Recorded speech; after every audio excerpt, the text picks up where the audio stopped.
Hello, Formula One fans, and welcome back to F1 in Focus. We are the only Formula One podcast where a Dutchie and an Englishman can very much get along in the world of Formula One, while having civil discussions, race recaps, and of course, discussing racing food and beverages. On show number 4, we'll discuss Porsche not coming into Formula One, Nyck de Vries jumping in between Mercedes teams, and of course, the Italian Grand Prix in yay, nay, or okay style. Probably not going to cover the driver market because not much has changed, but we'll see where we get. It is my pleasure to introduce my co-host, of course, the man with the best hair in the business. It's James Hazel. Hello again. How are you doing? I'm quite all right. And for everyone thinking, who am I? My name is John, of course, and I'll be your host of today. But I actually forgot to introduce myself, which some people would say that's very decent of you. Yeah. But yeah, I'm quite all right, mate. Good. You as well? Look forward to it? Yeah, I'm good, thanks. Yeah. Enjoyed the race today, yeah. Yeah, it was quite a good race. But before we actually start the race, I do think we have to say something, I think, on behalf of the whole team. That is, in this case, you and me. We have to say that our thoughts are with the royal family, of course, and those in the UK and around the world mourning Queen Elizabeth II. So. Yeah, very sad that. But it's good they held 1 minute of silence, and I think there are many teams that paid a very nice tribute. Yeah, a lot of nice tributes on the grid. Yeah, it was really touching. Very well done. And on that sad news, we have to start with the news, though. There's no Porsche coming into Formula One, James. Yeah, bit of a shock, actually. It was only a couple of weeks ago we were talking about how brilliant it is that Audi's coming in and that it seemed like a given that Porsche would be coming in. It sounds like that deal's pretty much fallen through now. Yeah, did not expect that at all. Yeah, I think Porsche... I would have taken a bet. It would have been announced this week, right? I think I made that bet. You thought it might happen at Zandvoort. Yeah, well, that's Max's home territory. Didn't quite says something about my predictions lately. Yeah, we don't want to cover predictions, I don't think. But yeah, it's a bit of a shame. I think I don't know what this is going to mean for Red Bull and whether any other engine supplier is going to come in. It sounds like there's like rumblings that Honda might actually want to come back. So maybe we get the Honda Red Bull partnership back again after a couple of years of it being Red Bull powertrains, but effectively a Honda engine anyway. Exactly. Just without giving Honda as much credit. They still are giving Honda a lot of credit. Yeah, I mean, they got the HRC stickers on there. There's obviously Honda engineers still involved. Mark still drives a Civic. Yeah. Yeah. So, yeah, it's a bit of a shame about Porsche, but I mean, as long as we can get another manufacturer name on the grid instead of Porsche, that's still okay. But it sounds like the deal just wasn't really compatible with Red Bull as a team, like Porsche trying to get 50% stake. At least that's the rumor. I think it's a rumor anyway. Like, that's what I keep reading. Like, why? I think Helmut Marko said they wanted it too big of a part. So I think that rumor is very much true, actually. Why would they even think Red Bull would be okay with that? I mean, Red Bull's a championship winning team in the past, and this season's like tied up now.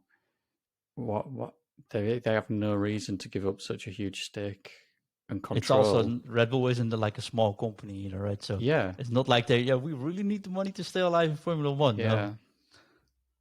No. They don't need it for marketing. So I think it was a cool partnership, but a potential partnership, of course. But if they really wanted to get 50%, I know that I think there's no way the people in Austria are going to say, you know what, that sounds like a great idea. Yeah, it's just never going to happen. Yeah. Was this typical like German brassness saying, you know what, we're Porsche, let's get it? Or was this influenced by the Audi deal, maybe? Yeah, that's the thing. I can see it from both sides because Porsche is quite a big, prestigious name, aren't they?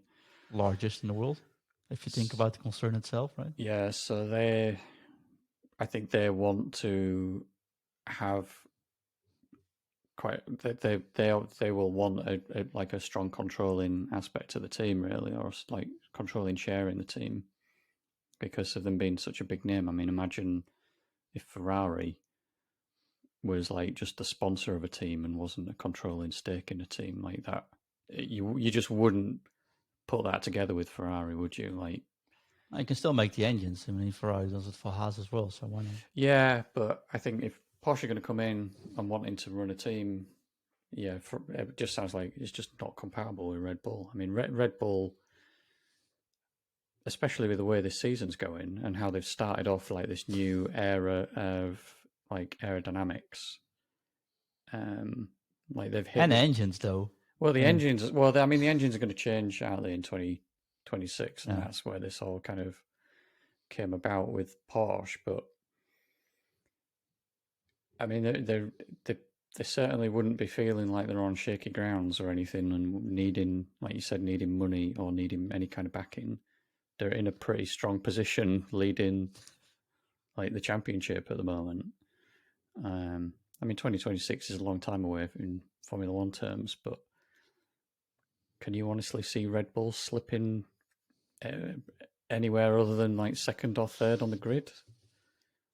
I don't think they ever have. No, I think they're like, since, yeah. not since they became a championship winning team. So, yeah.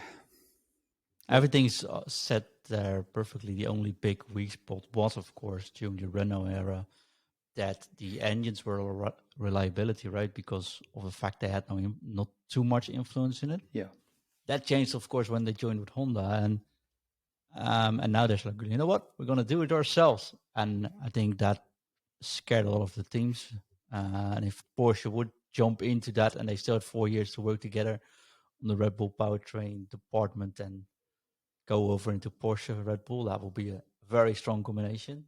Yeah. But I don't think Red Bull will miss out too much currently. And it feels like Porsche just wants to buy a championship winning team, or at least be entitled to win championships right from the Maybe, start. but who's to say that they're even going to provide an engine that's a championship winning engine when they jump in, even if they jump in with a top team? Like, I mean, they've won almost every single championship they ever competed in, right? yeah. So they know how to build engines. I don't think that's an issue. Of course, Formula One's different, but the engines are less complicated in 26. Yeah. So I can definitely see them being able to do that. And I don't think New is going anywhere either. So why not?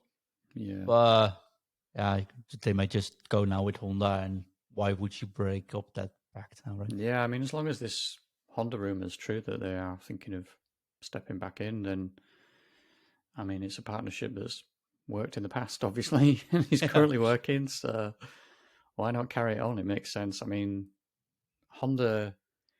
I always associate Honda with stepping into like a formula or a championship or whatever it is they're going to do and just throwing money at it until it works. And in the case of Formula One, what seems to happen is that they step out as soon as it works, unfortunately. But well, they think so far ahead that the moment they got it to work, they already committed to stepping out. Yeah. And I think it's good because it's not emotional decisions, right? Yeah. And the way they treated the Red Bull this year and the partnership went on, not actually dropping it too much. I think that's a nice way of going at it. Anyways, no Red Bull, so Max has to drive a Civic and not stepping into 911, unfortunately. Although I think he drives 911s for fun on track anyway. So yeah, probably. not sure he misses out too much. More about that. I'm pretty sure we'll get more info about it still, because this might also just be politics, right? Yeah, it could be. There could be a bit of posturing, yeah. So there's that. On other news, we had this Friday in free practice one, we had two Dutchies. Nyck de Vries made his debut for another Mercedes team in Aston Martin. That was cool. He's won pretty much every colour on the grid at this point. Well, he test drove for Merck. He's already test driven for Williams this year, and now he's stepping into an Aston Martin on Friday, or he did on Friday rather. I didn't drive too much though, and he almost wrecked Vettel's car, I think. Yeah, he had a little off-track excursion through the gravel, didn't he? But It must be hard though. Change like everything's different except the actual engine in the car, and yeah, everything else is different. I think that's hard to do. But yeah, it was cool making his debut. And then Saturday afternoon, I got a breaking news alert, yeah. and Albon got sick, and I can't pronounce what he actually has, but I know what it is. Appendicitis. Yeah, Yeah, so it can be quite scary. That so it's a good job that it got caught, and he's been to hospital and had it all sorted out. So yeah, so all the best wishes to yeah, Alex Albon, of course, who yeah. has had Speedy a recovery great to him. season. Yep.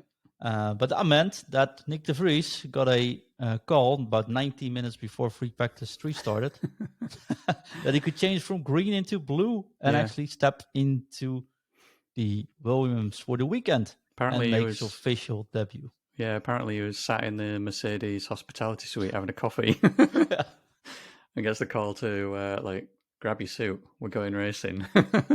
Yeah. Well, and we're going racing in 90 minutes from now, and you're qualifying this afternoon. Like, okay, at least it gave him no time to think. He actually said, like, oh, that was a surprise, so I just rushed in and we just went at it. But it was a big difference because Albon, I think, is about 20 centimeters larger than Nyck is. Yeah. And 15 kilos heavier than Nyck is. So they had to make a whole lot of adjustments to actually get get him into a car and actually able to, I think, peek over the steering wheel. Yeah, I guess they'll have had to reballast the car a bit as well to add more weight to it if he's underweight compared to Yeah, and Albon. apparently there was no time in free practice 3 to do that properly. So he said I have much issues with braking because the whole car is off balance when I actually start. Right. Yeah. That makes sense. But yeah, qualifying. We'll go into qualifying for the whole sector because this was a complicated qualifying. We didn't think it was too complicated, and we expected a penalty or something. James? Yeah. Well, we knew Sainz was going to take a new engine. That was pretty much confirmed last week, wasn't it? Yeah, we said we didn't. We thought Lewis might be able to do so, might have to do so, and he did. Yeah, in retrospect, that was. I think if we'd have thought more about Spa last week, that was probably going to happen because his Spa engine seemed to get pretty wrecked by the jump. Yeah, there's a lot of fluids coming out of that car. You don't survive a 41G impact. Yeah, if you're an engine, apparently.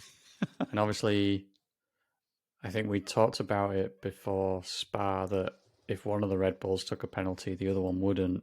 Which, if they're going to play the same game as far as engines go, then the other person was due a penalty, and they did. Perez, he didn't take a full back of the grid penalty though, did he? No, just an ICE, I think, 10 places back. Yeah, but so did Max. Yeah, well, what did Max take a gearbox? He took a 5-place penalty, didn't he? An IC also, but because he already had one, I had this maximum. Of course, he was put back at the grid, was one extra. It only cost him 5 points. It's the same weird rule we had last year where with Hamilton, every other race just took it because it's faster to just take it. Yeah, it's like what Hamilton did it in Interlagos, wasn't it? Yeah. And then 2 races later, let's do it again. Who cares? Yeah. And that's basically the mode for Red Bull. So we have spare budget. Let's just take it, I think. And yeah. They need to change that aspect of it, I think. I think the back of the grid penalty sort of works, although every team just seems to, or maybe not every team, but most teams just seem to factor that into their season now. And I think additional engines maybe need a higher penalty than just a 5-place penalty. It almost feels like it should be worse when you take extras on top of the first extra, if that makes sense. If you've got a 3-engine allocation and you take a 4th, yeah, that should be a big penalty. If you take a 5th, that should be an even bigger penalty, I think. Because except if you're Honda back in the days, and I think this is where the rule got changed. Well, it is, yeah. So the Honda could play catch-up, basically, yeah. Yeah. But there's no engine manufacturer that needs to play catch-up anymore.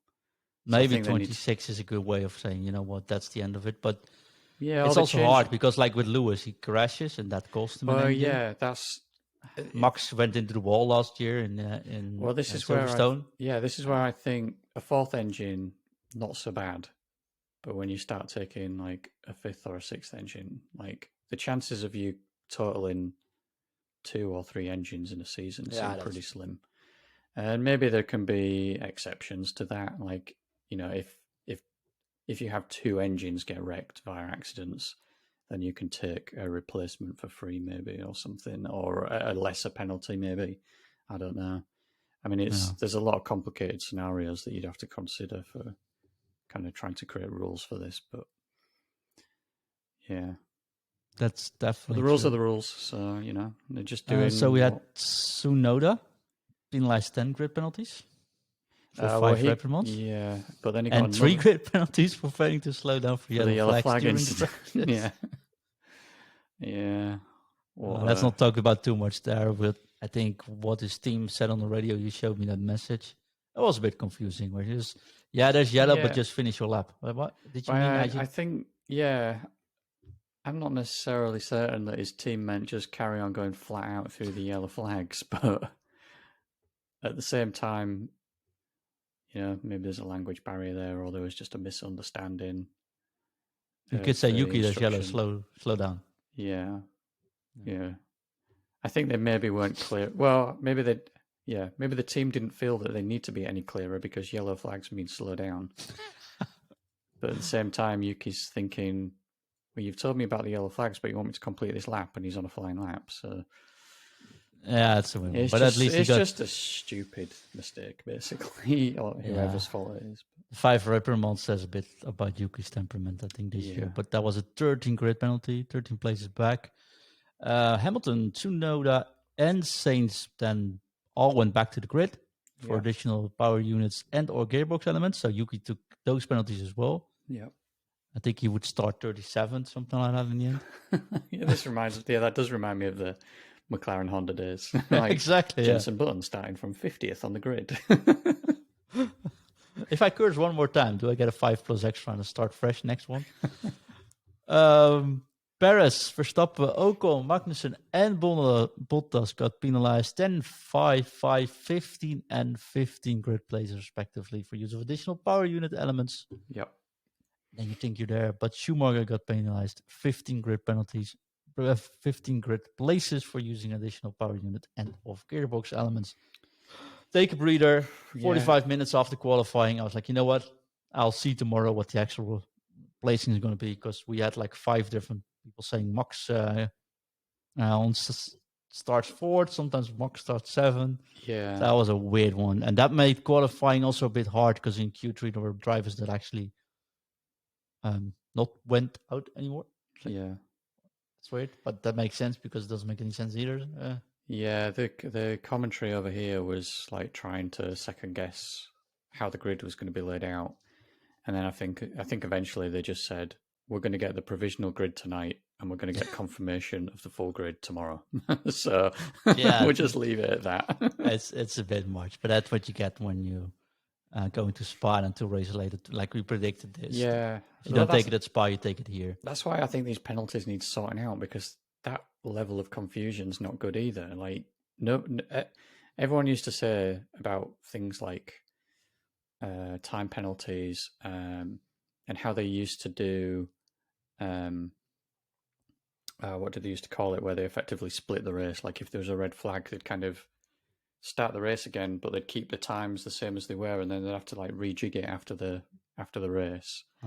And also like penalties after the race, they always say like they don't like to kind of mess with the results after people have like watched the result, if that makes sense. And that's what's happening in qualifying with these sorts of penalties. Like, you know, you tune in, you see Max Verstappen finish second, and you think, well, he's starting second on the grid, and you turn the TV off, and then you turn on tomorrow, and it's like, hang on a minute, he's 7th. What's happened there? And the weird thing there was that during the driver parade, they asked Max, do you start 4th or 7th? And he's like, I honestly don't even know. I think Jonathan Whitley is now at the FIA just talking to them to find out what the actual going to be. And I guess there'll be some arguments potentially being had as well, not just by Red Bull, but by other teams, on like how these penalties are applied, because how they're applied determines actually where they start. Because if you apply Max's penalty first, that was what led to everybody assuming that he would actually only start fourth because Yeah, he'd take his 5 grid penalty, but then other people would take their penalties, and that would bump him back up the couple of positions for the people that were. that's what I thought. That was Yeah. what I said to you as well. Like Yeah. Saturday afternoon, like, oh, Max starts fourth. That's not too So bad.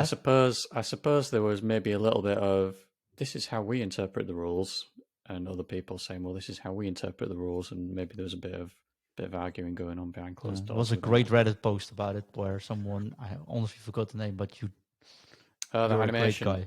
Yeah, the guy who did it in PowerPoint was Yeah, brilliant. he did a PowerPoint presentation where it was actually, oh, this is how it works. If it had just shown that after the race. Yeah, Because you send me the link tomorrow, like, hey, look at this. This is a cool presentation. I go, that's pretty cool. Then I turn on the telly this afternoon and, hey, that was the presentation. So even all the broadcast suddenly start using a PowerPoint made by a very creative and very well thought fan. So my compliments to you, although I forgot your name. And if you listen to this, well done. I'm just trying to find it.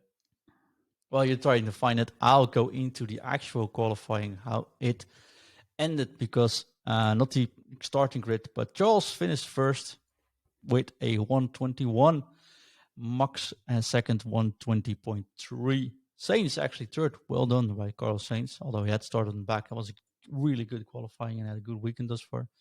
Perez actually fourth. I was like, hey, that ain't too bad. Then I realized he actually had started at the back anyways. Yeah. Lewis fifth. Outpaced Russell. Yeah, there. Pretty good.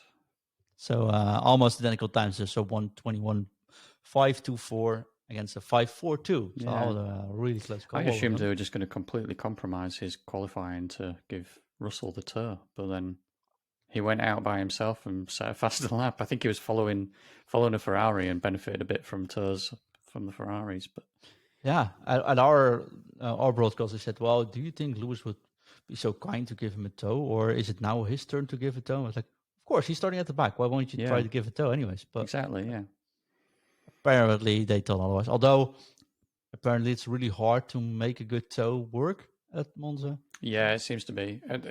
That's kind of what our commentary over here was saying as well. At one point, was that they were expecting Sainz to tow Leclerc around, and then there was a couple of runs throughout all the qualifying sessions where it just didn't seem to happen, and they kind of theorized, I guess, that they maybe just decided it's just not worth the hassle, because if you get it wrong, it could ruin a lap, and it's maybe just not worth messing around trying to make the stars align for getting the perfect tow down the right, down the right straight. So very much true. And it doesn't add that much top speed, does it? When you've already got DRS enabled and the wings are so like flat as they are anyway for Monza, like DRS marginal anyways, I guess. Yeah. So how much does a tow even add on top of that? I don't know. No, I mean, I don't know either, else I wouldn't be talking about it on the podcast probably. Yeah. Luke, McLaren's though, 7 and 8. Yeah. I just wanted to say Luke 2222 was the Reddit user who made that cool. Well done, Luke. Thank you so much for that. He was also like, I'd make it a sloppy PowerPoint. I'm sorry for the sloppiness. Like, that's probably a better animation I've ever done. I mean, it's better than some of the TV broadcasters can come up with. So. Exactly. Well done. Well done, Luke. Yeah. Thank you so much. If you want to make graphics for our show, get in touch. Yeah. Anyways, we got both McLarens at 7 and 8. We got it was a pretty good performance by Daniel. So yeah, that was really good. He was like constantly within like hundredths of a second of Norris rather than tenths of a second behind him as he usually is. He was really close to him all the way through qualifying, which is really good to see. For sure. The Haases were horrible, so I'm not going to talk. They just dropped back and we don't see them anymore. Yeah. Aston Martin just before that. I think that's also where they are currently placed. It's a waste. We don't really have to see. We don't see or expect anything from Haas or Aston Martin anymore this season, I'm afraid. On 16th, we had Latifi. Best of the rest, I could almost say. And the most interesting part was, but I'm biased, Nyck de Vries qualifying as 13th, out qualifying Latifi in a car he's driven just for an hour. Yeah. Not even. Just incredible. I mean, I can't wait to talk about him in the race. Yeah, well, definitely will. So well done. Finished 13th. But then we start starting grid. We go into race day. quickly go through it. So Charles started on pole, start first. Russell was second. Norris and Daniel behind him, so that was cool. Gasly and Alonso just behind that, so that's a really nice place, of course, to start from Gasly. On a track he really likes. Max and Nyck de Vries 7 and 8 because of all the penalties. That was weird. We had a Dutch fourth row, which was cool. Yeah. Also, Max and Nyck go back all the way in the youth. They're big friends as well, so it was cool. And everyone's like, "Yeah, isn't that dangerous for Max being next to Nyck?" I was like, if there's one driver that's going to be really careful around, it's probably Nyck. So that was, especially for his debut. He's not going to want to interfere with the championship, is he? Exactly, and it's going to be safe. Zoe had a really good qualifying and also lots of luck with penalties starting in 9th. Latifi starting in 10th because everyone just dropped back, right? Still, so that's +6 for him. And Vettel and Stroll, 11 to 12. Talk about them in a second. Perez with all the penalties starting in 13th. Well, okay. Ocon, 14th. Bottas, 15th. Magnussen, 16th. Schumacher, 17th. Sainz, 18th, of course, which was interesting. Lewis Hamilton, 19th. And all the way back, Yuki Tsunoda at 20th. So I said Max is starting from 7th. And, well, we'll talk about him in a moment because it's time, James, for yay, nay, or okay. Are you ready? I was born ready. I know. So we'll start at number 20 and we'll go all the way back and we'll discuss if we have any particular difference in opinion. Yeah. In 20th, finishing with a did not finish actually, Sebastian Vettel. Yeah, I'm just going to say okay for Vettel. It didn't feel like it wasn't like a really bad showing from him. It was just a typical Aston Martin weekend until the point where his engine gave up. And that's not really on Vettel, is it? That's just unfortunate. So I'm just saying okay. Yeah, I think. Yeah, I could do yay or nay or okay, actually, because I think what happened at the start is that both of the Austins were fighting again, touching. Well, yeah, like, they've done a lot of you that know what? this season. You guys should just talk about it before you start a race. And I don't care if it's Vettel on the inside or Stroll on the outside or the other way around. I don't think it should happen. But they cost each other races after first turn. Their races were done because they messed up with themselves again. And that was Vettel being particularly feisty this time, wasn't it? Yeah, he was just like, you're not gonna get past me here. Like, it's a green car. But that's why I'm thinking maybe a nay for Vettel. I'm quite honest. I love the guy, but bad qualifying, engine issues, and also another argument with your teammate. Well, the bad qualifying, the car is just bad. Yeah, that's why I'm going with okay, because he's just where that car for the most part is, and he wasn't even particularly fast on the straights. Or actually, it might have been fast on the straights from like top speeds. There's a top speed chart, wasn't there, at one point? I saw that. It just took them very long to get to but they were. So the speed traps are all right, but that's about it. Even if the car was fast in a straight line, it just wasn't fast around the circuit as a whole. No, which is just pretty common for Aston Martin now. I don't know where they've gone wrong really, but no, they haven't got much right either this year. No. Quite honest. About one good race, and that's it, and a pretty cool looking car. Yeah, the car looks nice. I like the colour, but right, yeah. And I like Vettel, but they don't have much going for them, unfortunately. I think he'll be glad to see the back of this season, and just maybe to some extent see the back of that team, because it always feels like he's fighting Stroll when he shouldn't really be. He should be ahead of Stroll. Yeah. And I don't know if some of it is. It feels like, and I don't know if this is just my read on it or how it's actually happening, but it always feels like Stroll gets a slightly better strategy than Vettel, and it's like they're favouring Stroll. But you think they are? How do you make Stroll your number one driver over four-time world champion Sebastian Vettel? Oh, if you're that biased, I know, but I mean, that's got to be why. You won't ever get rid of that narrative, right? Exactly, and that's why that's got to be. It's got to be why Vettel wants out and is just retiring because you're racing against a paid driver who's being paid by the team principal, or not even the team principal, rather the team Maybe owner. he's even getting paid. I don't know. Well, I mean, there's only one reason why Stroll's racing in Formula One. Yeah, I mean, sure, right? Because his father owns the whole brand. But do you know Stroll? About Stroll, right? Stroll is just 24 years old. I do forget that. 22, 24, 22? No, he's got to be older than 22, hasn't he? He's been racing in Formula One for like 4 years now or something, hasn't he? Yeah, so he's 23 years old. Yeah. But he has That's me, right? I'm guessing 2 ages, and I'm guessing that just like not right the, in the not middle. the correct one, but 23 years old. Yeah. But he's won, hasn't he? Won some. He's won some championships or something, hasn't he? Yeah, for sure. But he's just not cut out for Formula One. I mean, there are plenty of drivers who have won like F2 and then couldn't make it in Formula One. It's not a guarantee just because you can win the junior formulas that you're going to be able to race in Formula One. One pole position, though. What, sorry? He's got one pole position on his name, though. Yeah. Well, I mean, Pastor Maldonado's got one win. Yeah, that's true. Never mind. Okay, let's not talk about so. You can decide about Vettel. Is it the okay or is it the nay? Well, we can just agree to disagree on it. We have to choose.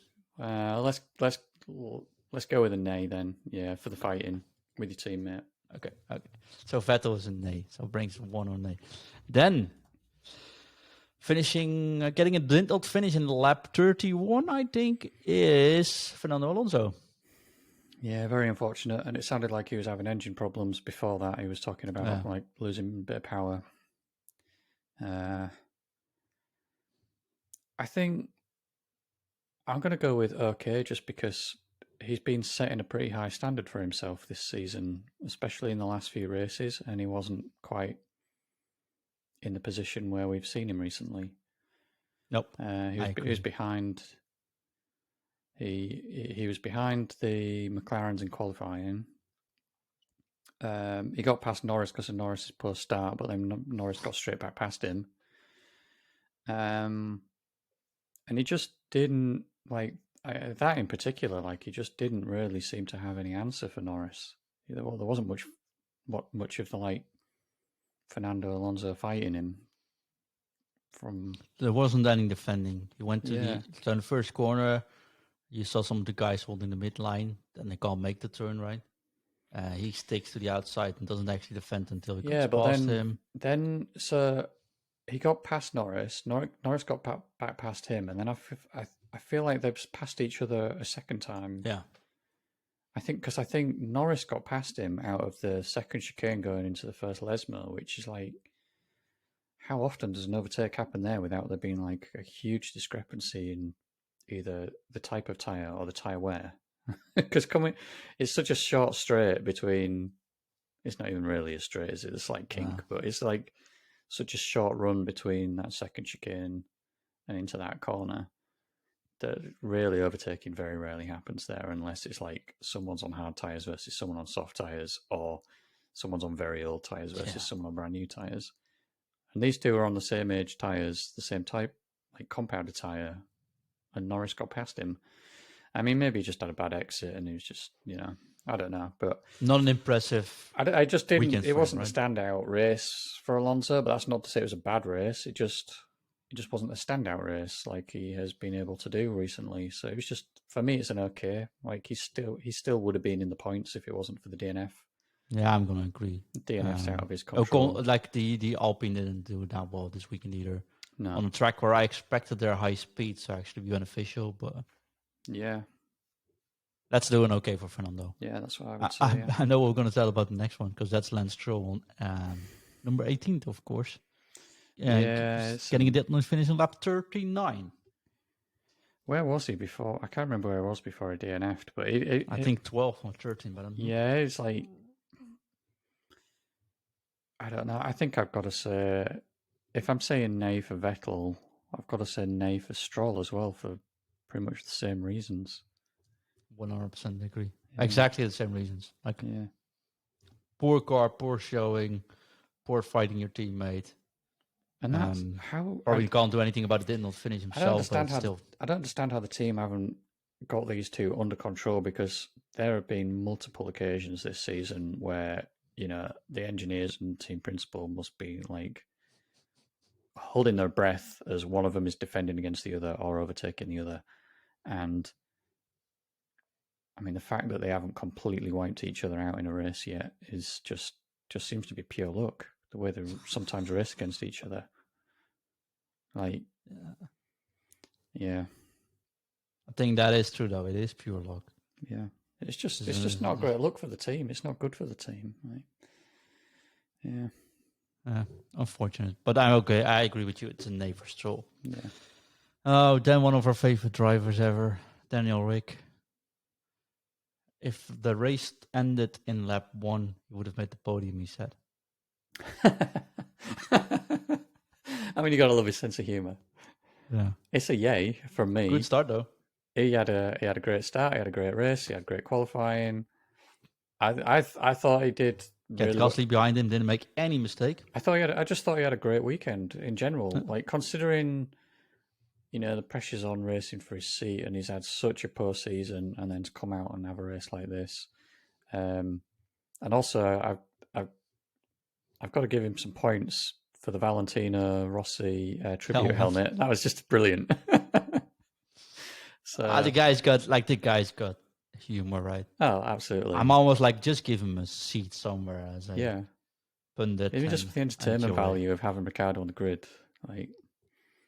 But yeah, he was racing really well. I think, like we just said, talking about qualifying, he was every session of qualifying, he finished within like 100th of a second of Norris, who so far this season has had, quite a substantial gap over Ricciardo. So this was just a good weekend for him.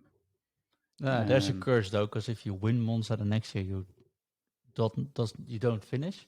That's not looking good. 3 times in a row now. It's not looking good for Verstappen next year then. So yeah, that's the part of that. Well, spoilers, Max won. Maybe he breaks the curse. Let's hope so. Yeah, but I think he had a great race. Unfortunate that his gearbox, I think, broke down.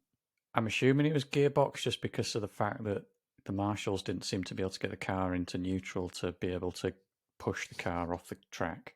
And that's what caused the safety car to stay out as long as it talk about the safety car right now? Yeah. Now we'll cover that at the end. Yeah. But the other thing I was going to say about my reasoning for giving Ricciardo a yay is that he was put on a pretty weak strategy. Like weak. That's an underestimate. That's underselling it. The mediums onto hards. I mean, look at what Norris was doing when they did like mediums, stretch it out, put him onto the softs. Why didn't they do the same for Ricciardo when he was like further up the field than Norris anyway? I honestly don't know. We were like, what's actually Daniel doing now all the way back again? What? Yeah, how did actually Norris get past him? Oh, Norris is on mediums and he's fighting again. On softs, he's fighting against hards. And then that makes sense. Yeah. This is weird. That feels like they did him one. They pitted Ricciardo responding to like track position, undercut, and all the rest of it. But they should have just stuck to their game plan, which is what they did with Norris, which was to just stay out on the mediums until the optimal time to swap onto the softs and then do your final stint on the softs. One-stop race, medium onto softs. It just seemed to be the best strategy for the weekend, for this race. And they kind of screwed Ricciardo by pitting him like 3/4 of the way through his medium stint and then sticking him on the hard tyre just because some of the other cars were doing that. Yeah, that's where McLaren, when they do go wrong, that's where they go wrong. They seem to react to people that they don't need to react to, and maybe Daniel's been the perfect scapegoat for McLaren, though. Yeah, because it's all loud. Daniel's leaving. Daniel's not performing. Oh, he should be able to perform more stability. But man, I can just rightfully say so that McLaren has had a crappy season with really bad calls, really bad strategy calls, mistakes all over the place, and they get away buy it because Daniel takes all the attention, honestly. Yeah. And on the complete opposite end of the spectrum, Norris seems to just either outperform when they do get it wrong, or what they get wrong is something for Ricciardo, which they then don't do for Norris. And he gets like a really good strategy where Ricciardo gets a really crap strategy. Yeah, but last week they ended out of the points in Zandvoort, right? Yeah. That shouldn't happen. Yeah. So if you're a number 4 team, you should at least get points in a track like that. But let's not go back there. No. Daniel is our first J of the day. Yeah. Next one, I'm going to be really short about my opinion, but Kevin Magnussen. Just a massive nay. Plus 1 lap, Where plus a penalty. I don't know. All they got was just lost it. All they got was a 5-second penalty for like skipping the chicane or whatever and gaining an advantage.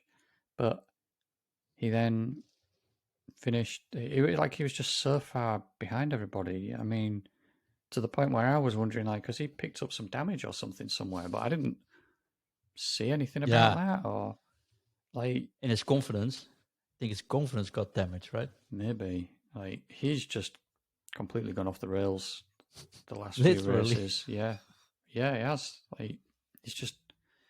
I don't understand it. He was having such a strong start to the season, and it just felt like this, like, really like good comeback story of, he gets a seat through mostly through global politics, I guess, which you won't really get into, but he gets his opportunity to come back into Formula One, and he just has an amazing showing for the first half of the season. Yeah, the first 6 races was pretty good. Yeah, and now, I mean, obviously Haas have basically given up on the car, haven't they? But they seem to do this every year. They're like, "Oh, we're concentrating on next year's car," and then the next year rolls around, and they're like, "Okay, we've given up, and we're concentrating on next year's car." No, but I mean that's all right. But I think we saw K-Mac cutting that chicane off like a whole lot of times last week as well as on for this week as well. He just feels like he's tired. If that makes sense. Yeah, maybe just struggling with the car a bit as well. I don't know, but how many drivers actually went out of Formula One, were even able to come back, and when they came back actually performed? That's probably only Kimi, right? Which I remember. Kimi and Fernando. And Fernando, yeah, of course. Yeah. I can't think of many but other that's people. 2 world champions, and I don't think Yeah. K-Mac is world champion level. So the other person we didn't actually talk about when we were talking about this, was it last week or the week before? I can't remember. Is Kubica, but obviously he didn't perform either. So. Well, he didn't perform, but he had such a debilitating injury that he was a long time out of a Formula One car because. And he's a cool guy, and I appreciate him coming back and being able to like relive the dream for a moment. But he was nowhere near his level. No. He was world championship level when. He was when he left. He was in right. So well, I say left. He didn't leave by choice, did he? And he didn't leave by anyone's choice. That was just an unfortunate. He would have become. He was. Well, it was in the stars for him to become world champion. So like I think there's no one doubting his level. But K-Mac is just like we spoke about Mick Schumacher not getting a seat. I think there's no reason to keep K-Mac in, isn't there? No, but hasn't he got a 3-year contract or something? It's. I'm pretty sure he's already locked up. So, yeah. Unless they buy him out. The Ocon question, I guess. Yeah, unless they buy him out, but yeah. I think we all agree on Magnussen getting a knee. Brings us to the third nay, though. Let's see if we can turn that around when we talk about Nicolas Latifi. No, we can't. We can't turn it around. It's another nay. I mean, you get out-qualified and outperformed in the race by the guy who did a free practice session in a completely different car on Friday for just one of the 2 sessions, steps into a car 20 minutes notice, not set up for him.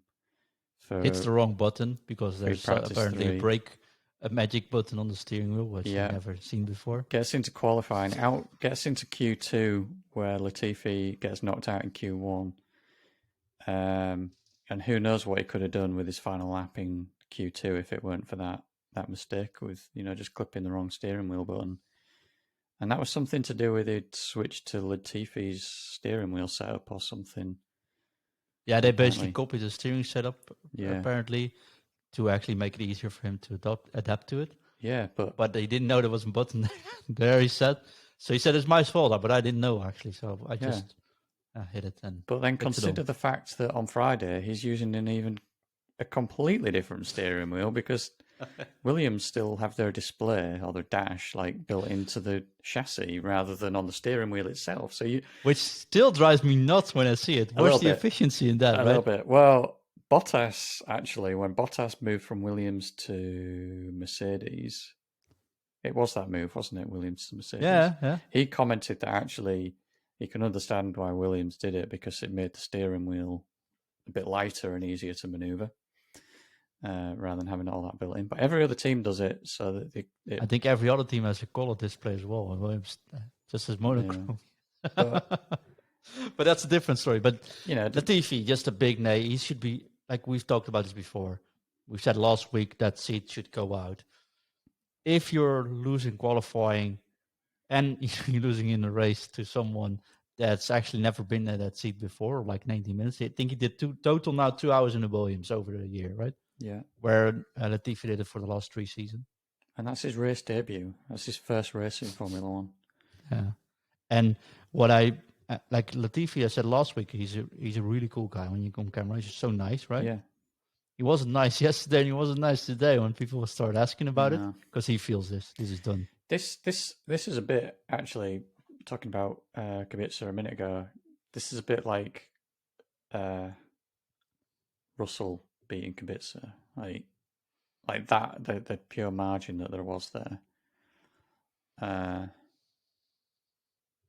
Like Latifi, with all of his experience in Formula One now, everyone kind of talks about him not being a great driver, but to be beaten that easily in qualifying and the race by someone with so little Formula One experience. Yeah, and when asked about why Nyck was able to perform and he wasn't, he literally said on Dutch TV, well, it's easy when you start in the front. Yeah. Well, then qualify in front yourself, man. Yeah. Instead Qualify of higher. pointing your finger to someone. Give yourself an easy race.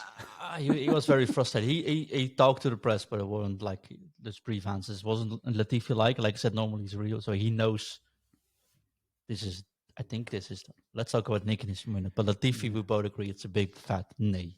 I mean, he might as well have said it'd be easy if I wasn't so bad in what he said.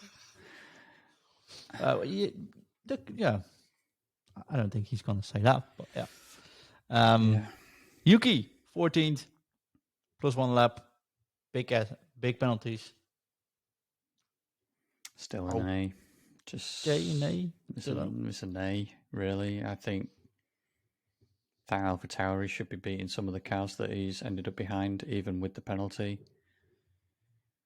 Just didn't really seem to be anywhere this race. Yeah, he got beaten by Mick. So yeah, I mean, he started absolutely last, and the only people he beat are 2 people that we have just sat here giving loads of stick to for underperforming. Like it's not really a glowing review when you only beat those 2 cars. I agree. A big nay. I think it's got to be a nay. You think he needs a seat next year? Is he deservingly of a seat? Because they didn't confirm it yet, right? I think he needs to have some strong races to finish off the season to keep his seat. Personally, I would completely understand AlphaTauri if they dropped him and picked someone else up. That's what I'd say on it. Like, I hard to say whether he deserves the seat or not because he has had some good races in the past, but his temperament is the big problem. We talked about talked about panic mode last week as well. Right? Just the way he just has like mini meltdowns. Which so does everyone else at AlphaTauri, by the way. So yeah, I mean, so does some other drivers, but Yuki just seems to start flapping really easily about things, which makes you wonder whether he's got championship material in him. It reminds me a bit of Kimi, except Kimi can drive.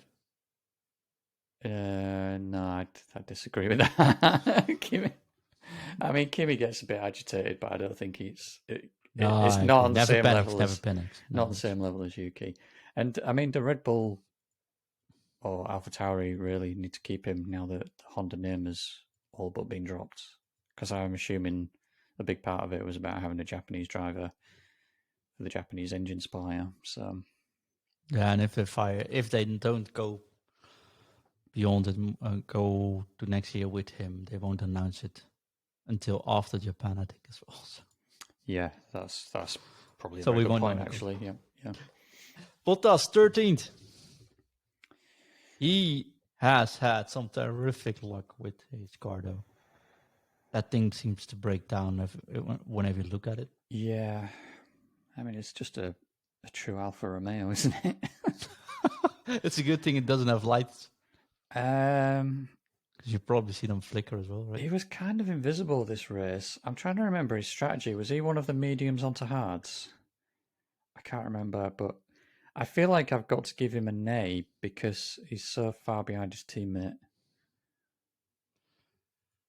Yeah, that is also true. Although his teammate started in ninth, and Bottas started in 15th. Of Yeah, course, that's a fair point, to be getting in honest. 13th, starting at 15, that ain't too bad. My teammate starts at 9, finishes in 10. That's all right. But we had 4 DNFs, although 2 of them were probably behind Behind Bottas him, so anyway. yeah, So I would go for an okay. yeah, Myself. I'll go with an okay as well then. Yeah, But don't be invisible for too long, Valtteri, because we need you. yeah. It's such a shame to see. I really like Bottas. The more we do this show, the more critical we are getting, I'm noticing. So let's continue for a bit. Yeah. Because next one on the list, though, and of course, when I wanted to talk about it, I just misclick and everything's gone. But number 12, Mick Schumacher. Mick Schumacher. Yes, he had one overtake, though, which makes the Latifi overtake. Was it Latifi? Yeah, it was Latifi, wasn't it? it was a TV, yeah. Yeah, So I'm we questioning gave him, that because Latifi finished 15th, and it felt like that was near the end of the race, and yet Schumacher still finished 12th. Yeah. That was in a Haas. It was a ballsy move. He put a lot of faith into Latifi. He was very lucky, right? Yeah. If Latifi wasn't careful and didn't watch his mirrors that well, that would 100% cost the crash. If Latifi backed out of that, make sure he didn't crash into it. It would have so 100% been Mick's fault as well. Yeah. Yeah, it looked good, but it was also a very much a dive bomb, I guess. Yeah, and then Latifi got him back, and then Schumacher got him back again, didn't he? Yeah. So I think getting 12 with a Haas, there's no reason not to call that a good performance. Yeah, I'd say so as well. I think that's a pretty strong performance from him. Yeah. So you want to say the yay or an okay? I'll say a yay. Yeah, I agree. Mick, number 2 on our yay list today. Number 11, Esteban Ocon.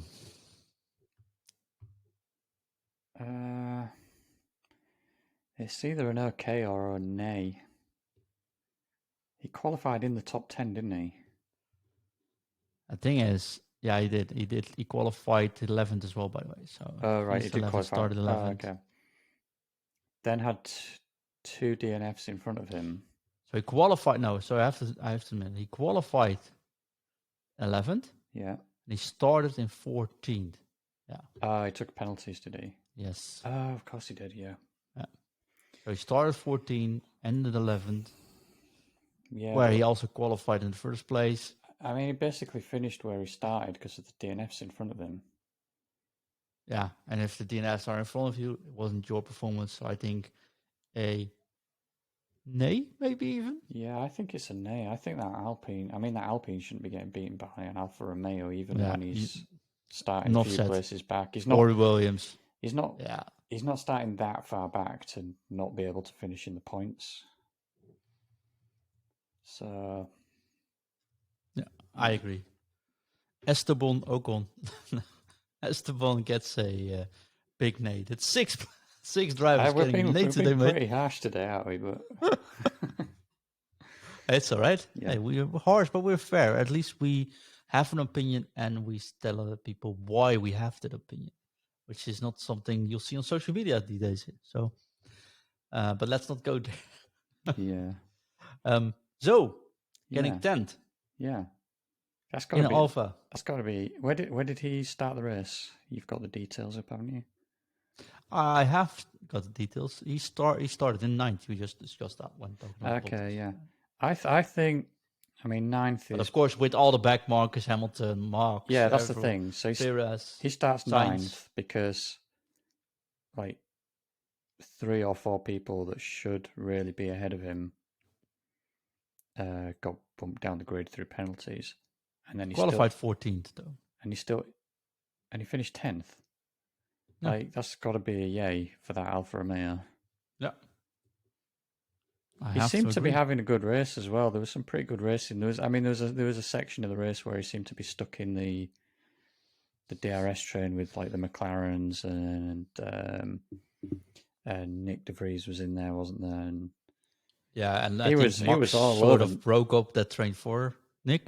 I don't know if it was did that on purpose, but when Max was overtaking Zoe just went all the way to the side. It's like, okay, there you come. I'm going to get involved in this. Yeah. And Nyck was like, you know what? It's my buddy. It's Max. I think maybe if I just hold on for 2 more corners, I'm out of the DRS train. Well, you've got a maximum of 3 blue flags, haven't you? So I think it took 2. Yeah, exactly. I think Nyck played it by the rules, and that is, he basically gave up the position down a really long straight, down that back straight, where Verstappen's going to pass him on pure straight line speed anyway, because the Red Bull's a rocket ship, and he gets DRS down that straight behind him. So he didn't really lose out to being lapped, where Zoe did seem to lose out. So yeah, that was unfortunate. Bit unlucky. That was unfortunate for him. He maybe didn't play the blue flag game very well, and lost touch with Nyck in the end, because it did look like he might have got past him. Yeah, he was all over the. Well, back the Williams was extremely fast on the straight. Yeah, and you had to work really hard to get really close to it. Yeah, I think it was going to take some really clever driving, get some good exits, and yeah. So, but I think so. Definitely a yay. Yeah. Driver of the day is a number 9, Nyck de Vries. If you told me Nyck would get 2 points this weekend last week, I would say, yeah, okay, mate, but you're crazy. I think although I've said for literally years now that I think Nyck is a Formula 1 capable driver. Yeah. So, well, I think he proved it today. I mean, this is the biggest yay on the grid today for me. Like, just an unbelievable showing to do a practice session in a completely different car on Friday, which was scheduled, obviously, because he was supposed to do that. So then 20 minutes before free practice 3, have your coffee interrupted and be told, suit up, we're going racing. Jump into a seat that's not set up for him, drive a car that's not set up for him, whatever, for an hour. Have whatever changes needed to be made to actually get that car, even just for him to fit the car. For qualifying, he finished 12th, was it, in qualifying before all the penalties? I think it was 12th or 13th, yeah. Okay, he made that little mistake. You can forgive that. He's had to adapt to 2 different steering wheels over the weekend. 2 totally different cars. Yeah. So he's pressed the wrong button, or he's clipped a button that he didn't realise was there. I think that can easily be forgiven. Even Lewis did that last year, so. Yeah. Same button, by the way. So, and then to finish in the points in 9th place, like, Albon, we called out Albon for having a fantastic race at Spa for finishing 10th.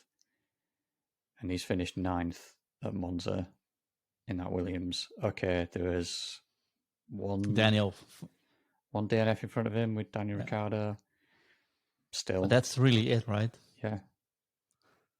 Smart. And the thing that impressed me, it impresses me that he had a lot to adapt to and he worked. So in the interview after the race, he said on the Dutch television, like, honestly, I have no idea what to do sometimes. So I don't know which button is where, like, normally you hear them say, like, put on engine mode 7 and turn on engine thing 3 and stuff. And he's like, I have no idea. So they were like, okay, you see the yellow button, hit the yellow button. Okay, I press the yellow button. What am I supposed to do? So he said, I was constantly just talking about, which button do I press? What do I put?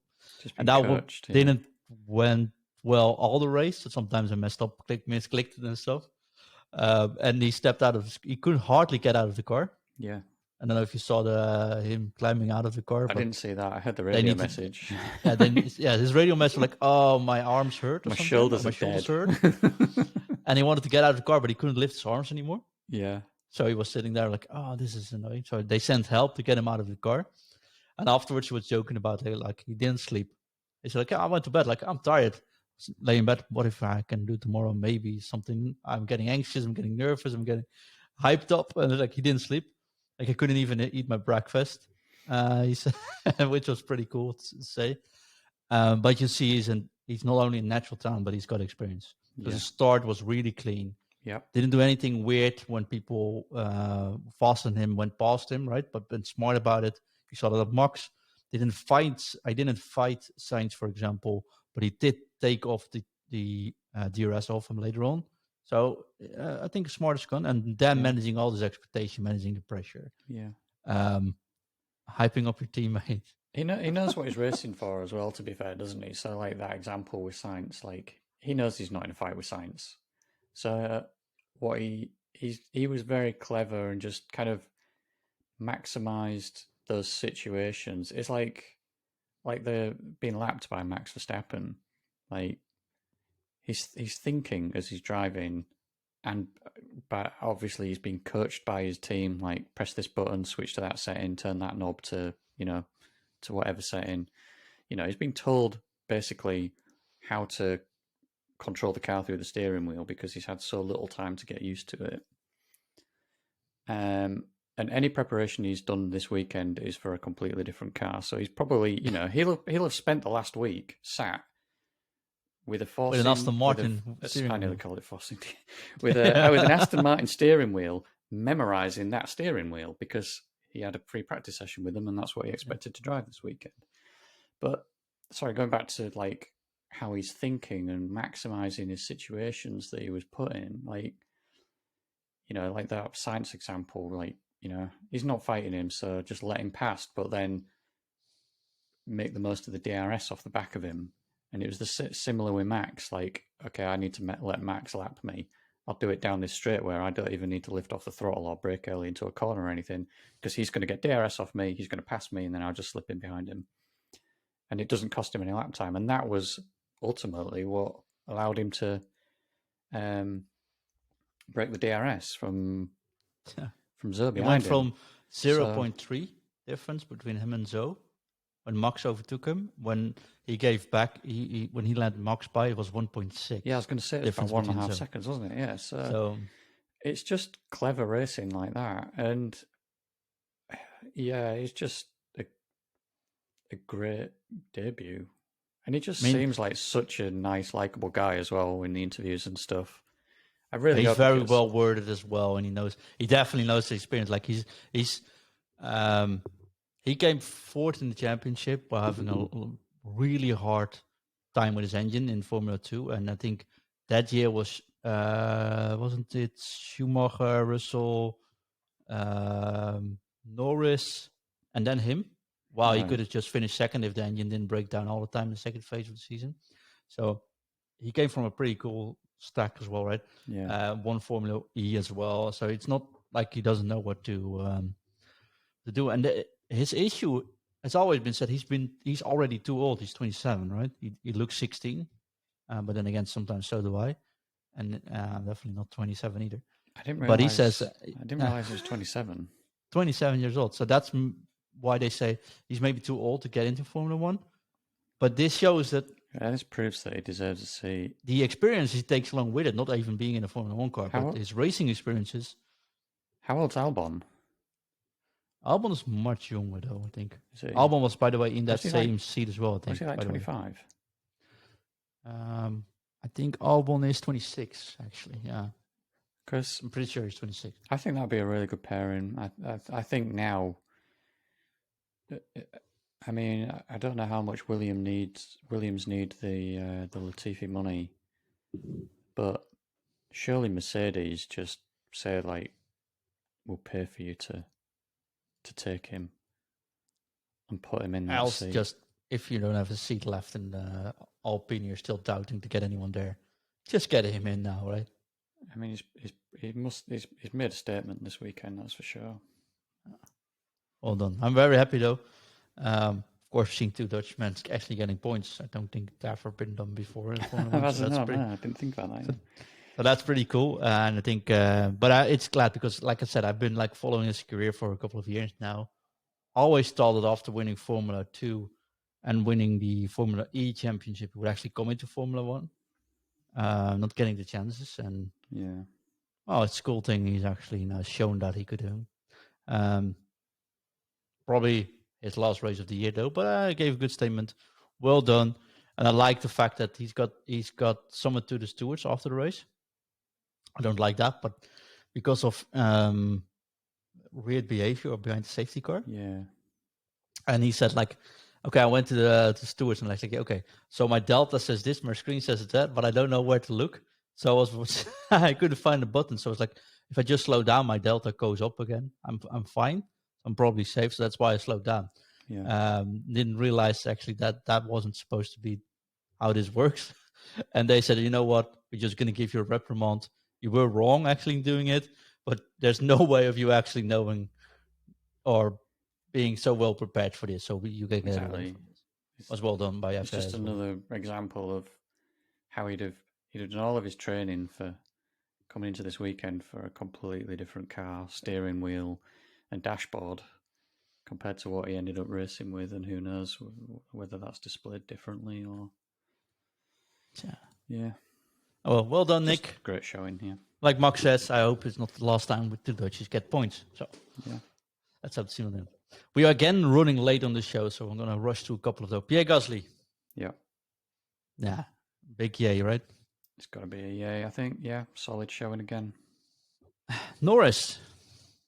Norris is a yay, even after the bad start. He had a pretty solid race. He had a pretty solid qualifying. He just maximizes it always. Yeah. Like 7th. McLaren making a pretty big statement against Alpine this weekend. And that's like the tightest fight in the Constructors' Championship at the moment, isn't it? Yeah, but it depends on the race. Sometimes Alpine just drops the ball completely. Sometimes McLaren just drops the ball completely. But it's never like they never fight each other anymore. No. McLaren seems to have problems with their car here and there. We've mentioned this a couple of times. Hungary. Alpine, not as often, but for whatever reason, this weekend they were very much behind the McLarens. I mean... Alonso would have scored points, right? He would have scored points, but he would have been behind both McLarens. So McLarens would have made a pretty good run at the Alpines in the constructors' table if it had finished with neither of those cars DNFing. I mean, as it is, Norris still finished 7th with Ocon out of the points, so they have gained through that. And 7th. I mean, it's just maximum. 7th is all the the best Mercedes, Red Bull, Vries. Exactly, it's the best you can hope for without there being DNFs in front of you, because as we've seen all through the season now, any of those 3 cars, well, maybe not all through the season, but certainly the second half of the season, any of those 3 cars start even towards the back of the grid, they are still going to finish in the top 6. Yeah. So well done. So solid drive from Norris here. Talk about solid drive. Sergio Perez qualifying 4th, starting at the back of the grid, ending the race in 6th. Yeah, I'm only going with an okay just because of how he just didn't perform to the same level as Sainz, starting behind him on the grid. I'm going to go with an A. And I know I'm very critical, but he was almost 8/10 in qualifying behind Max. Yeah. And I mean, you can be a little bit slower. Yeah, I mean... but you can't be 8/10 slower. And no. There's I don't think Sainz and him put up a little bit of a fight later on, but he wasn't cutting through the field nowhere near as quickly as Sainz. That's what I mean. He lost confidence. He also says, I'm not very confident currently. Yeah. And then you end up 6th in one of the best cars. Yeah. I mean, look at Red Bull look at how Max was performing this. I mean, all right, so Perez started further down the field, but Max started 20th in Hungary. Exactly. Or was it 20th in Spa? And so Like, I'll go with you then because I was being a bit generous saying okay, so I'll go with an A as well for Perez. okay, Paris 7. Get Nick de Vries at the Red Bull. Just saying. No. I don't think Merck would do that. The almost driver of today for me, Lewis Hamilton. Yeah, it's just great, a massive yay! Like great, Like, great, perfect solid drive. Qualifying was really good for him. Finishing 5th, really good for him. He just had a solid race in Very clean. a car that is. He did. There's some of the onboards. That car just looked like a real handful to drive. I think it was when he was behind Alonso, and he was. He's It got took him. oversteer every single corner. He had understeer going into a corner, followed by oversteer coming out of it, and it took him a few laps to get past Alonso. But he was just Massive save there as well, by the way, by Alonso in the last corner. yes, He almost put it into the wall there as well. yeah. So, But yeah, Hamilton just had a great race. Yeah, can't say anything other than yay. Yeah, I think we also have to say big fat yay to Saints, right? Definitely, that was just that. The first 20 laps were just amazing from him. Like the pace he was driving at and how he was cutting through the field. I mean, okay, he's in a Ferrari. Most of them let him by, right? Yeah, he's in a Ferrari. He's driving against he's passing clearly slower cars. But the rate he was doing that when you compare him to Perez, like he was slicing through the field like Verstappen's done in the past. Like he was just on great form today. I don't know. It looked like he maybe could have got third. I think it would have been a pretty close call if the race had not ended up with the safety car. But I mean, I think he would have got to Russell. You think so? Yeah. Even finishing 4th, even if he hadn't caught Russell, that's still just a really solid drive. And still, we said both predicted last week Max, Charles, and Sainz podium. And I think if the safety car didn't hit, that would have been the podium. Yeah. So Russell was saved by the podium. Let's talk about Russell. He has a great race. I think third, just a big fat yay as well, right? It's a yay.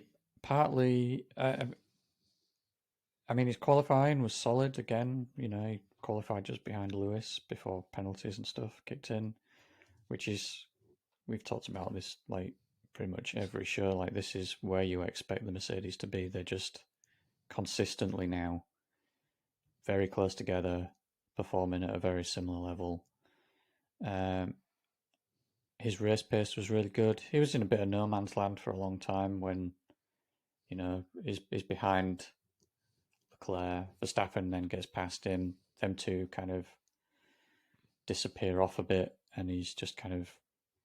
He pits and Max drives away for 9 seconds. Yeah, and then he pitted with a virtual safety car, stuck on the hard tyres to go to the end, and maybe not the best strategy, but playing it safe, I guess.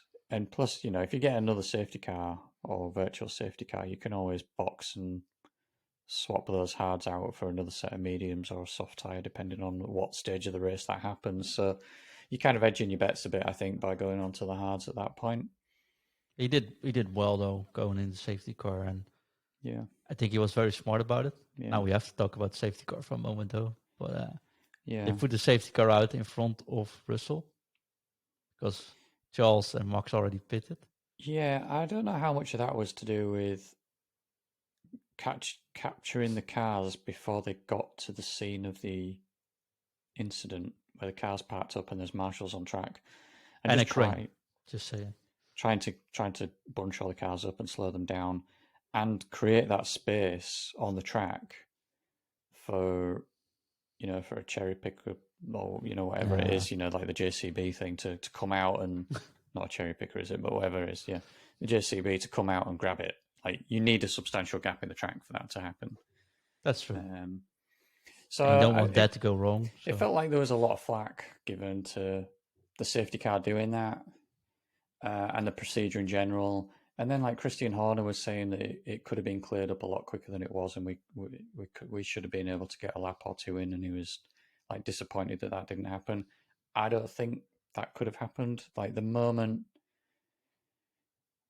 it's almost the worst position to have your car in. There's no backing out there. Yeah, and the moment it became clear that they couldn't push the car was the moment like everyone should have known this just isn't going to finish.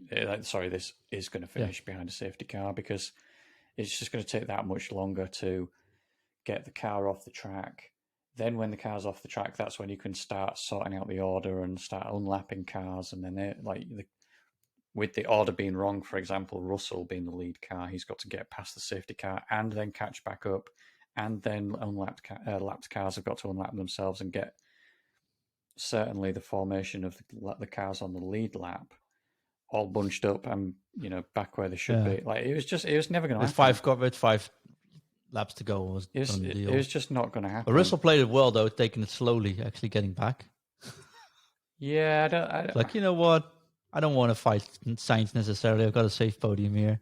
It's Yeah, all right. but whether he did that on purpose or not, I don't know. Because even if he'd just flown around the track at racing He still speed and wouldn't caught make back it. up, it never would have happened. You needed like another 3 laps. You needed a lap to let the lapped cars through, and then procedure is supposed to be that you then don't start racing until the lap after the lapped cars have been let through. Yep. And then a lap to race. That's 3 laps that you need there. So yeah, And then they couldn't get him out of gear, so then it was done deal, right? I mean, there's a lot of I don't know what your commentary was making of it, but over here they were talking about like should they have red flagged it for the spectacle, No. and yeah, I think no as well because Last year we did that. That was an issue, right? you're manufacturing a Exactly. situation We're that not IndyCar here. yeah, No offense to IndyCar, but like there's this I think obsession with not finishing behind a safety car, but there are always going to be situations where there is no other choice. Like a car could break down on the second to last lap or have a crash or whatever, and you are going to have to finish behind a safety car. I'm sorry, but it has to happen in certain situations. I think there's And two things here though. You're very much correct, right? Sorry for interrupting you there. it's okay.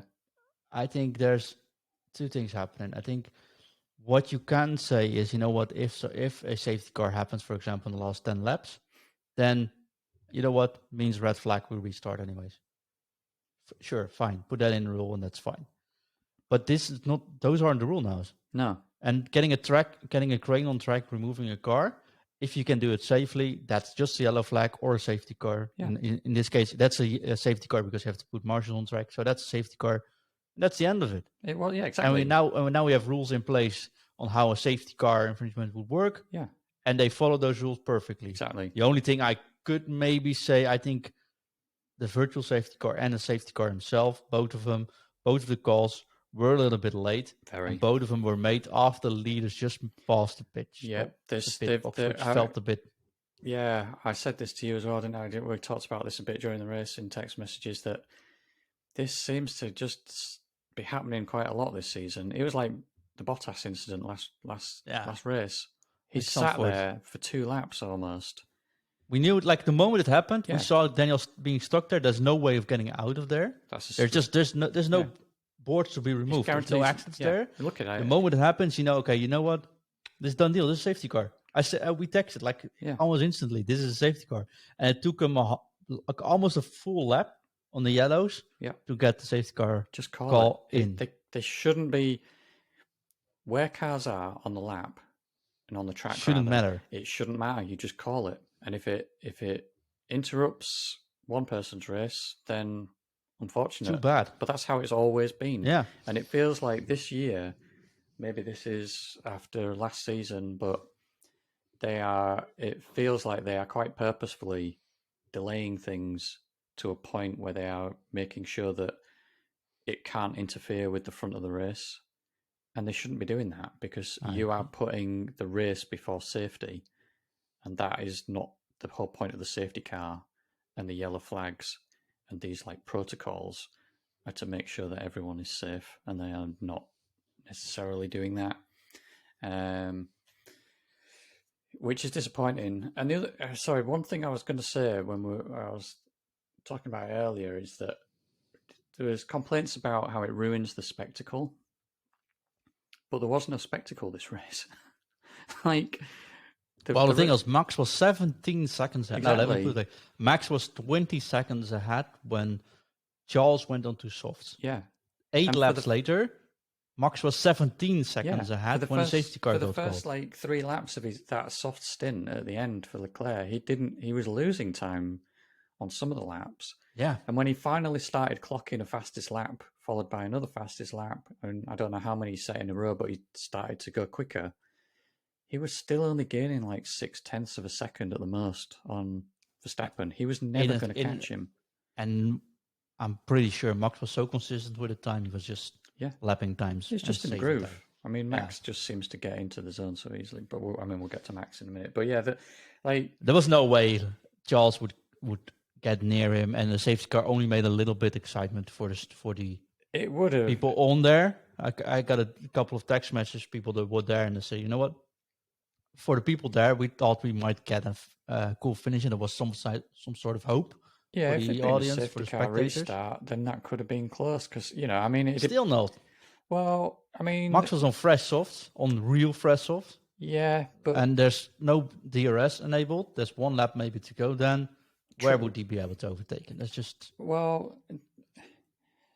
just to only really to kind of look at the opposite side of the coin a little bit is that the soft tires were hanging on really well. So the fact that his new softs, not new, were 4 laps old or however old they were, probably doesn't make too much difference because the soft tires were pretty strong for like a 20 lap stint, weren't they? So even just being you only have one chance though. You have to do it on the first straight. That's it. And that's it. And the other thing I was going to say is even without DRS, like the Ferrari was a faster car in a straight line. It seemed in race trim, and maybe he could have got the slipstream and passed him down the start finish straight, or maybe he could have hung with him and caught him down the back straight or on the start finish straight. 1 kilometer now difference. Yeah, so it's not a lot. And with the slipstream, maybe. I mean, he could have made a late move. If Max turns in the corner, he dictates his speed, so he decides when they go. Right. At the very least, starts late. There's no drag anymore. At the very least, it would have been exactly like your friend said, and that is, it would have provided a bit of excitement because that's true. They might have been close going into the first corner, maybe. Lewis Hamilton just stated that they should extend races when there's a safety car out. They can't do that. But they can't do that because they have to refuel Lewis, and you would. Yeah, I mean, everything about the race is dictated by the amount of fuel they've got, and they can't do that. I think everything it felt a bit as an anticlimax. This race would have ended in a big win from Max, and now it was a little win, so to speak. Yeah. It's now I mean, Charles loses on 2.4 seconds still, right? That doesn't matter actually. But I was looking at the stats when they. It doesn't matter. The stats on the end doesn't matter. But it was a 16.8 second gap when safety car called. Yeah. Now he ends up just behind him, but else he would have lost for at least 10 seconds again. So I don't think that would matter too much. Kudos to Charles though. I think that's just a yay. Back in shape. Great qualifying. Great all weekend. Don't like the yellow thing on the car. I like the Ferrari logo on the car, but I would just then make it yellow cars for all I care. But this looks, I didn't quite like the look of it, but I liked the overalls. I'm the opposite. I like the car, but I didn't like the overalls. I thought the car looked really good. I like the yellow on the flash of yellow on the old style Ferrari logo on the wing was brilliant. And the old Ferrari text on the rear wing, on the yellow text on the black wing was stunning. And even that bit drivers with yellow helmets was a bit. No, that was a big mistake. Yeah, I mean, I get why they did it, but they needed to do a bit more to differentiate the drivers. Although I suppose during the race, Perez had the black, Sainz had the grey thing on his helmet. But yeah, and at the end, I mean, during the race, it didn't matter quite as much because it was very obvious who was who based on where they were on the track because they were completely different races, really. But yeah, I thought the car looked great though. I was a big fan of it. I was worried when they revealed the yellow you said, please don't make it a yellow car. I was like, please don't do this horrible mustard yellow car because it just in that promo picture it just looked awful. But then seeing it in the flesh, it looked, well, I didn't see it in the flesh, but rather than like a Photoshop or whatever. Like seeing it on camera in daylight, it looked a lot better than Very clean. Yeah, I agree. I agree. But yeah, no mistakes from Ferrari. No bad calls. Really quick pit stops. I mean, not 2.1 second they did on Perez anymore. That was another really fast one. Yeah, Red Bull is going to yeah. be the first team that's going to hit the below 2.0, I guess, Yeah, shortly, right? But no, in all seriousness, I think Ferrari back on pace. Was good to see them fighting back. yeah. I would love Charles to get the win here, honestly, but I think Max is just on another level and Yeah. just flying. I think the only thing Ferrari got slightly wrong was the Was the strategy. early stop, but The strategy that they did by stopping under the VSC, because apparently Max was told to do the opposite to Leclerc, but you also don't know how much of that is mind games. Like Leclerc could have gone past, and then for Red Bull could have said, "Don't box, that's what I stay out, stay out." So But that's what I was saying. yeah, It's 40 laps on mediums, which is a long time. it was. Yeah, I But I mean, wouldn't considering out of the question putting Max in and going hards, because that's exactly what they did the next lap with Perez. yeah. If I think the race could have been quite different if Leclerc had stayed out and if Max had pitted, regardless of what tyre he'd put on. If he'd put the mediums on and had to do a two-stop, again, that would have been a very different race. And if he put the hards on, that also, like, it could have been a tight finish. But in the end, it actually just, like, it played out perfectly for Red Bull because Ferrari put themselves on a weaker strategy. And by saying that we'll do the opposite and then effectively staying out, it allowed them to just do the optimal strategy, or kind of the flip of the optimal strategy, because it seemed like the mediums onto softs was mediums onto softs seems like it was maybe better, but I don't know. Maybe like it's the exact same doing softs onto mediums, but 25 laps on the softs though from Max. Yeah, because he started on softs. Yeah, it's like Vries, so it's like Zandvoort again. Like some of the mediums were stopping before he even stopped with the softs. yeah. But big kudos to Ferrari. I don't think that's the thing. You don't make that call. Red Bull takes the call and works out the other way. I don't think it's necessarily a mistake. And they asked him, "Should we try it?" I think it was worthy it, because if you have a safety car 5 laps earlier, it probably worked out for them. So you know, I think the other thing they're looking at is that you get a cheap stop under the virtual safety car. You save like 10 about seconds. 10 seconds, don't you? Yeah. And now it was 3 seconds faster because when he came in, it actually it turned green just as he was being released from the didn't it? So like all those cars started putting their foot down. Yeah, Max said normally it would save them 10 seconds. Now it's probably about 3 or 4 or something. Yeah. So I didn't quite get the benefit of it because that. Well, in the gap was large, right? Yeah. It's such a big gap. Yeah. And Max was doing the same. I texted you the lap times, and Max was doing 25.6, 25.7, 25.6, 25.7, just like that. Yeah. While still on soft, almost the same time in the medium. So like that doesn't seem like the tires are getting much degradation, anyways. Yeah. And they did put in the car on a lower degradation style, right? Mm-hmm. So they traded in some top speed to be more flexible on the tires, I think. Yeah. So that was a good call in the end.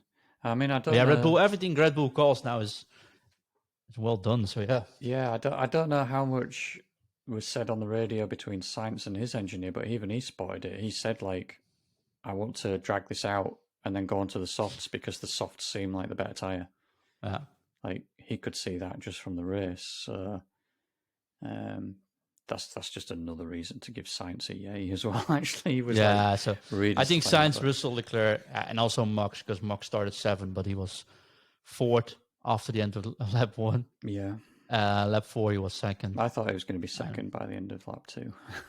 Yeah, but that didn't quite work, but it was very close as well. Yeah. And even Russell was like, you know what? I thought we was going to defend, but he was like, nah. He did nothing other than just hold the race in line and just let him past effectively. But in the end, I don't think it would matter. He was so much faster, though. No. And he would have been a Leclerc on track as well. But Russell had already said in an interview as well, I think it was, I saw it here, so it was maybe with the Sky. Oh, I saw that. Where he said, you know what? he just sort of said like we need to focus on ourselves and not the other teams, and just get the best out of what we can do, and not try and race them. And that's how he raced. And Another podium though. So well done. Yeah. We got 11 yays, we got 7 nays, and we got 2 okays. A little bit more stricter, but I think quite all right. Yeah. We won't go into details for the next race yet. I don't think that makes much sense because that's 2 weeks from now and 3 weeks before it actually races, I think. Yeah. So that's a big no. That means probably until something weird happens or there's big news coming out, we don't do a show, James. Yeah. Seems likely, yeah. Maybe a quick pre-show with prediction or something. We'll see how that goes. Yeah. We're finding our grounds here as well. Game over, I guess, for the real now, right? It was 2 races ago. Yeah. There's just no way anything can be done about Max Verstappen at this point. 139 points gap between Red Bull and Ferrari. And if you look at the driver standings, there's now 116 points difference. That means 4 did not finish, and then there's still 10-point gaps, even if Leclerc wins them all. Means theoretically, in Singapore, Max can win it if he wins, he gets fastest lap, and Leclerc hits 9th. Or Leclerc doesn't score and he wins, it's also done. Yeah. But I think probably Japan is where it might already be over. Well, that'd be nice for Honda. Would be a cool finish, all right? Finally back in Japan and then win the championship. Yeah. But yeah, Perez still scoring, grabbing some points. But I think Russell might actually overtake Sergio Perez with this pace because it's 7-point difference between them. And I think Perez should be ashamed if he doesn't even make top 3. I'm quite honest. Not that Red Bull would care, but still. Yeah. I thought Hamilton was going to finish above Perez. That doesn't seem likely now. Hamilton's like Loses 168, while Russell's on 203, and Perez on 210. Yeah, the DNF in Spa massively cost him. Too hard. Yeah, 25. 15 points. Let's say. And then the screw up at Zandvoort. Like Lewis should have finished second at Zandvoort. I agree. And then obviously had to take a penalty this race. Okay, he finished 5th. But yeah, so I think brings to an interesting thing though, because we now have 21 drivers in the driver standings. Oh yeah, Nyck de Vries now 20th with 2 points, just 2 points behind Alexander Albon, of course. Yeah, 3 points behind Lance Stroll, but yeah, 2 points clear of Latifi. Yeah, Latifi's 21st in a 20-man championship. Yeah, that's embarrassing, really. I'm sorry, Latifi, but you got to go home. Yeah. I'm sure it'd do well in another series, but it's just not. Formula 1 just doesn't seem Formula to be the E place for you, man. Yeah, Formula E. Or back to the WEC, like Nyck did, right? Yeah. Could be something else. James, leave us with one thing, though. Okay. What are you having for Formula 1 related meal or drink? I'm going to have a cocktail. Oh, what kind of cocktail? I'm calling it the Singapore Smash. Oh, what's in a Singapore Smash? It's basically a vodka Red Bull, but with so it's 1 part Red Bull, 1 part Red Bull, 1 part vodka, and 2 parts cranberry juice. But the key is to put the 1 part of Red Bull between the 2 parts of cranberry juice.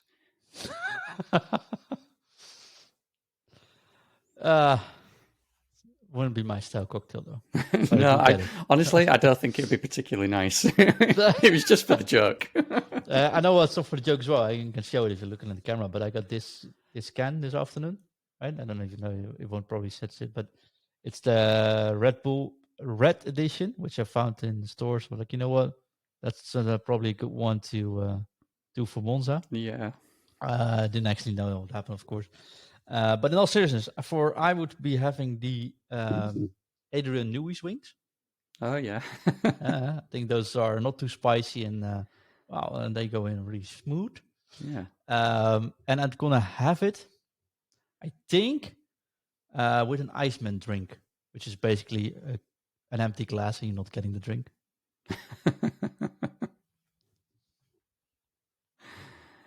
I was a bit. Oh, well, I'll leave dad jokes for later. I did thought about this one for a while though, Yeah, but I didn't want to go into another burger because I was like, I know I was also thinking of maybe the Gerhard burger, as in Gerd Berger. No, Oh yeah, could be yeah, one. yeah. Or the Reuben sandwich. I was thinking about.